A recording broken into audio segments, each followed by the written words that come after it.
Hey YouTubers, it's me, Virginia Ann, 1975. How's it going? The last time I did a video was, I believe, August of 2016. So a little over a year ago, almost 2 years. It was when I had the surgery on my neck in July. Well, a lot has happened since then, and I wanted to do an update. I healed from that. That was July, August, September. The PICC line came out in September of that same year. Surgery, July. PICC line came out September. I got that PICC line and I hit the dirt running, hit the street running. And I started going back to daily mass. I started to do this quilt guild that's here in Kingman.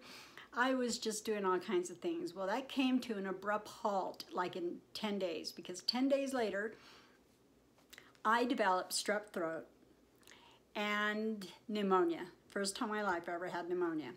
And I was really, really sick. So I was down. And then during one of my office visits, the doctor says, yeah, after that PICC line and all those antibiotics that were in your system, you had no immune system left. So that's what ended up happening. Okay, so fast forward another 60 or 30 days. And Thanksgiving came, and a couple of days before Thanksgiving, my leg was hurting, my upper right thigh. I'm like, what the heck? And I looked at my leg and it kind of looked like it was like a spider bite or something. And so I didn't think too much about it. And it just got considerably worse. It hurt really bad. And finally someone was over, a friend of my husband's, and we had taken a picture of it. And he showed this picture to his friend because it was just a series of unfortunate events that was going on with me. And that man said, that's shingles. You know, what do you mean that's shingle? I had a pregnant granddaughter that was there for Thanksgiving. I'm like, ah! So I went to the doctor, and sure enough it was, but she said as long as no one came in contact with it, my granddaughter didn't come in contact with it, and it was always covered. I was wearing pants because it was wintertime. And everything was fine. So everything was fine. So I got really paranoid. And I just didn't go out. I was pretty much a recluse. I started gaining a little bit more weight, more so. Another thing that I was dealing with during this whole year of illness was my thyroid levels were wacky. Now, if you know anything about me, I have what's called hypoparathyroidism. In medical terms, para means around the thyroid.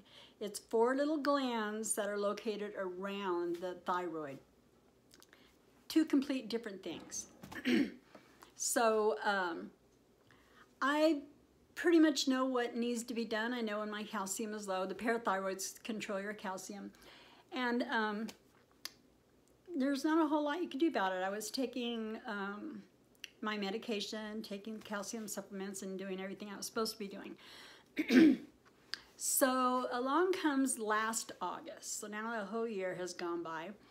And we're having problems throughout that whole year getting my thyroid levels, they're fluctuating so much. So I finally went to see my specialist in Las Vegas. And he's talking to me, and he said, first of all, you've lost weight. And I'm like, well, yeah, because I'm starting to feel better and I'm doing more things. And he said, no, not with your thyroid levels as messed up as they are. Well, I got scolded. I'm always getting scolded for losing weight, exercising. If you've been following me, that's what got me in this whole weight loss surgery mess, weighing 227 pounds or whatever it was I stopped at. So anyhow, after that, he's talking to me and he goes, well, let's talk about your parathyroids. And I thought, okay, cool, let's talk about them, because no one else wants to, because there's not a whole lot of doctors that really know how to treat this. And it happened when my thyroid was removed in 2001, and my parathyroids were still there. There's a trace of parathyroid hormone that would release, but not enough to keep me alive. So therefore I had to take supplements. So, and it's a hormone. So he said, have you ever considered Nat Para? And I'm going, never heard of it. And he said it's a synthetic hormone, parathyroid hormone that they just released not too long ago, and I'd like to put you on it. And I'm like, I'm all for it, let's go. So it was exactly 2 weeks from the time I was in his office to a nurse was in on my couch and showing me how to do this. It's an injection with like an EpiPen kind of thing, and you alternate thighs, and it replaces this hormone that I've been lacking. Oh my goodness. It took probably August, September, October, November, 5 months, a good 5 months to really start kicking in. Another thing that happened during that 5 months is my son, for Christmas this past year, gave me an Apple Watch. I've been a Fitbit girl since they first came out. I had the little clip that you put on your bra or pants or wherever. I always put it on my bra. And I've been a Fitbit girl, like I said, forever and ever. All of you that have ever followed me, you know I'm a Fitbit girl. And I'm also a Gadget Girl. So the thing on the Apple Watch is you have to close the rings. So it took me probably 2 weeks to start closing those rings and to learn how to close them. But I'll tell you what, it was really difficult because I wanted to quit. I was like, I want my Fitbit back. You know, I don't like this Apple Watch. One thing that I've noticed with the Apple Watch is I'm not concentrating so much on steps as I am building heart muscle.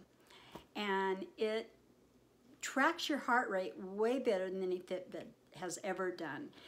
There's apps called Heart app, there's a cardiograph app, and you can see everything your heart's doing. I have another app that's a zone app, and it tells you where you need to be in those zones to build good heart muscle, shall I say, or aerobic fitness, breathing better and feeling better. And I got a treadmill, and I'm telling you guys, it has been fabulous. Since, and all because of this, not just the Apple Watch, but that hormone. I'm feeling better than I have in 18 years, 17 years, happened in 2001. And since learning my body and pushing it and doing the things, living again, I can honestly say that I have lost, just since, say, January 1st, 10 pounds, and I'm back down to a size 10. And I'm still losing. I still want to lose another, I'm down to 145. I'd like to get down to 140. I'm feeling good. I look good, and I'm going to start doing videos again because there's so many of us weight loss surgery people out there that are struggling, and we know it's a lifestyle change. If we don't change the behaviors that got us to where we were to begin with, then you're going to be struggling your whole life. And quite frankly, I'm done. I am done struggling with my weight. I'm done worrying about everything that goes in my mouth. And I've said this 100 times when I had the weight loss surgery walking buddies, that if you put in those 10,000 steps a day, you can pretty much eat, you know, you can have that piece of cake, you can have that dessert at night, you can have your splurge day. And when you start living your life the way we're supposed to be living it, just wonderful things happen to you. Clothes shopping becomes fun. You know, I just cannot go on. And I want to reach out, and I want to help the weight loss surgery community again, because I know I'm really motivated. And you know, if you've got an Apple Watch, if you've got a Fitbit, if you've got something, put it to work. I've always said that. I'm such a gadget girl, but I'm not the kind of person that's going to go out and spend all this humongous amounts of money on something and then throw it in the drawer or never put it on or don't work it. because you're only going to get out of it what you put into it. Charting your food, doing all this kind of stuff. I mean, you get in the habit of charting your food. We pretty much eat about the same things week after week after week. I know we're a big Mexican family, and we love our tacos and enchiladas and burritos and hamburgers, and you know, we eat like everyone else does, but it's portion control. It's knowing with every bite, and it's a head conditioning thing. I've been trying to get my husband in a routine for the longest time, and he wants to get on a treadmill and do 30 minutes or an hour. I'm like, it doesn't work that way.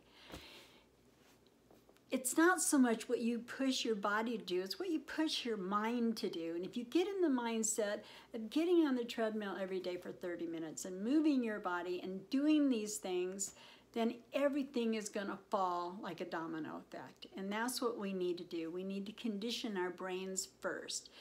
Get up, force yourself to do a 5-minute walk or a 10-minute walk, and do that every day, and don't get bored of it. Put some music on that you really enjoy, and take some me time, because that's really what it's all about. It's fitting your health and your well-being into your daily schedule, and that has to come first, because if you don't take care of yourself, you're not going to be able to take care of anyone else. And I know that from experience. So I just wanted to jump on here, give you a little pep talk, some more accountability. I'm at 145 point something right now, and it fluctuates for me. Like tomorrow I'll get on the scale, it'll be 146.9, and you know, but what I notice is that when I get on the scale, say when I was finally got down past that 150 and saw the 149, I would get on it the next day and it'd be 150, 151. I'm like, oh, geez, I didn't want to see those numbers anymore. But then I noticed 148, 149, 150, 140, you know, and I was getting those new numbers, and I was no longer seeing any more of the 5s. And that's the trick, to give yourself that little bit of cushion. And I just read a really interesting article about maintenance. When you're dieting, they say to only weigh yourself once a week, and I was really good about that. I have Fitbit Aria, and I would weigh on that, and it would record, and I would have to see that number until it changed numbers again. They don't want you to obsess, the doctors and healthcare professionals and your nutritionists, they don't want you to obsess on that number, because there's 1,000 non-scale victories that we also experience. And those are the things you have to look for also and look forward to, is that next pant size, being able to button that top button on your jeans. All these are non-scale victories, and they're just as exciting and just as important. And, you know, as that stupid number on the scale. So don't live your life with that number only. Enjoy the other achievements that you get, feeling better, doing that, you know, 15-minute walk instead of a 10-minute walk, and just keep pushing yourself. But the first thing to do is to train your mind to say, okay, I'm going to get up, I'm going to stumble, I'm going to get my cup of coffee, and then I'm going to wake myself up, I'm going to jump on the treadmill, and I'll tell you what, you start making good decisions in the morning, the good decisions are going to last the rest of the day. I promise you. And I'm right here with you. So let's be accountable for our weight and our exercise and all this other kind of stuff. And I'm going to start posting at least once a week of different gadgets that I use, different apps that I use, how I motivate myself, the music I listen to get me going. And I'm telling you, I'm class of 2009, and I am doing great. And weight loss surgery really works if you work it. You're going to get out of everything that you do what you put into it. So you have to make the decision to do it. Just do it. And I'll be here cheering you on. So look forward to next week. I'm going to probably have a whole bunch of different topics to talk to you about.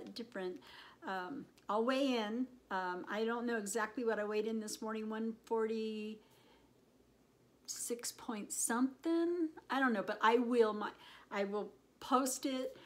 Look for other videos that apps that I'm using to chart my food, the different recipes I do. I'm going to start doing some more In the Kitchen with Virginia videos. So I'm really looking forward to new subscribers. So hit that thumbs up and subscribe to me, and you'll start seeing me more often. Have a good rest of the day. Bye-bye.